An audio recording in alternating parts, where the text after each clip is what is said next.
اس بار ہم نے بھی اور آپ نے بھی جو سچویشن تجربہ کی، یعنی لاک ڈاؤن جو ہے، اس کی اصطلاح بھی پہلی بار ہم میں سے کروڑوں نے سنی ہوگی، اور یہ جو 2-2.5 مہینے ہم نے گزارے، یہ زندگی کا سب کا یونیک تجربہ تھا، اور میں سمجھتا ہوں کہ 2020 جب تک ہم زندہ رہیں گے ہمیں تو یاد رہے گا۔ یہ سال شاید اب دنیا کبھی نہ بھولے کہ ایسی سچویشن میں پینک کریٹ کرنی ہے یا کسی طرح راستہ بنا کر زندگی کو تھوڑا مولڈ کر کے، معمولات کو تبدیل کر کے آگے چلنا ہے۔ تو لاک ڈاؤن کا تجربہ کیسا رہا؟ جاری ہے بلکہ یہ تو تجربہ جاری ہے، اور تقریباً جو چیزیں دیکھی ہیں اور جو خود پہ گزری ہیں اس کے اعتبار سے سمجھ آیا کہ انسان کے مزاج میں فلیکسیبلٹی ہونا یہ ایک بہت بڑی خوبی ہے کہ اس میں اپنے آپ کو مولڈ کر لینے کی صلاحیت ہو، حالات کے مطابق اپنے آپ کو ڈھال لینے کی صلاحیت ہو۔ صحیح۔ کوئی آدمی کسی شے پہ ڈٹ جائے گا نا اور بچوں کی طرح ضد کرے گا کہ نہیں مجھے یہی چاہیے، مجھے چاند سے ہی کھیلنا ہے، اب چاند ہی توڑ کے لاؤ، تو چاند آنے سے رہا اور یہ بچہ بگڑا رہے گا۔ اس سے بہتر ہے کہ آدمی ہر شے کے پازیٹیو اسپیکٹ کو دیکھ کر اس کے مطابق اپنے آپ کو چینج کر لے۔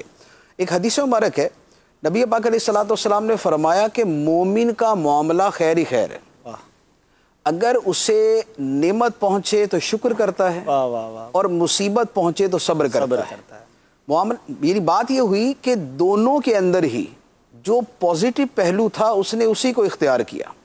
نعمت میں شکر کے پہلو کو، ناشکری اور سرکشی کا نہیں اختیار کیا، اور مصیبت کے اندر صبر کے پہلو کو اختیار کیا، بے صبری، شکوہ، واویلا اور چیخو پکار والے پہلو کی طرف نہیں گیا۔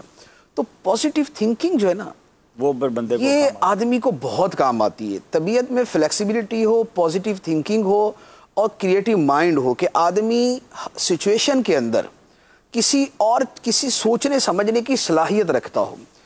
کوئی مصیبت جو ہوتی ہے یا پریشانی ہوتی ہے، اس کے بارے میں جو اس سے فائدہ اٹھانے والے ہیں نا وہ یہ کہتے ہیں کہ پرابلم کو پرابلم نہیں کہو بلکہ اسے چیلنج کہو۔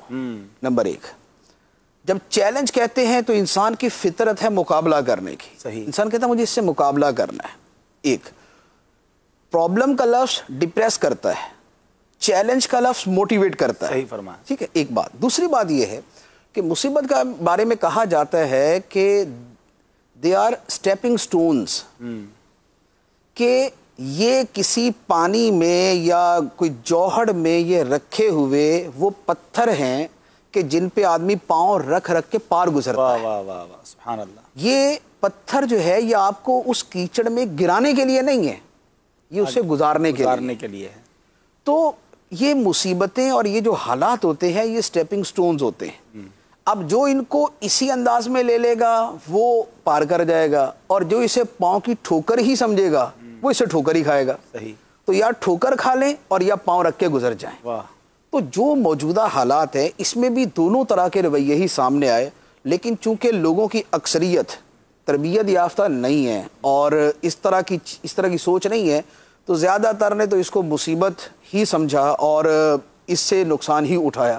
لیکن جنہوں نے فائدہ اٹھایا انہوں نے بے حد و حساب فائدہ اٹھایا، ان کو بہت کچھ سیکھنے کا موقع ملا، بہت سے معاملات سدھارنے کا موقع ملا، ان کو بہت ساری وہ چیزیں کہ جو پوری زندگی وہ انتظار کر رہے تھے کہ کبھی وقت ملے گا تو کریں گے، وہ کرنے کا موقع مل گیا، انہوں نے فوراً شروع کر تو انہوں نے وہ شروع کر دیا۔ میں آپ کو اپنا عرض کروں کہ میرے پاس سینکڑوں کی تعداد میں کتابیں تھیں کہ جو میں نے علیحدہ سائیڈ میں کی تھی، یار کبھی ٹائم ملے گا نا تو اس کو پڑھوں گا، پہلے دوسرا مطالعہ نہیں ختم ہوتا ہے، وقت ملے گا تو پھر یہ پڑھوں گا۔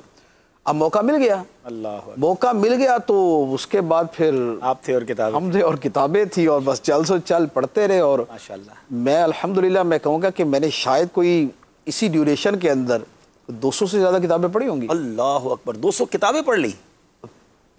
200 تو دن بھی نہیں ہوئے مفتی صاحب، ایک دن میں؟ ہاں، وہ کتاب پڑھنے کا انداز بدل جاتا ہے نا وقت کے ساتھ ساتھ، کہ کب آپ نے لفظ بلفظ پڑھنی ہے، کب آپ نے سرسری پڑھنی ہے، کب آپ نے اس کی جو ہے نا مخصوص چیزیں ہی پڑھنی ہیں۔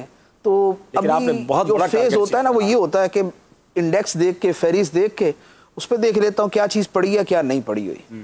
جو پڑھی ہوئی ہے وہ نہیں پڑھتا، جو نہیں پڑھی ہوئی اس کو کاپی پہ لکھ لیتا ہوں، صفحہ نمبر میں 46، 81، 92، 104، اب وہ صفحات لکھ رہی ہے، اس کے بعد اس کو نظر سے گزار دیا، کتاب پوری ہو گئی۔ ماشاءاللہ۔ تو یعنی لاک ڈاؤن سے آپ نے فائدہ اٹھایا؟ میں نے تو الحمدللہ اسے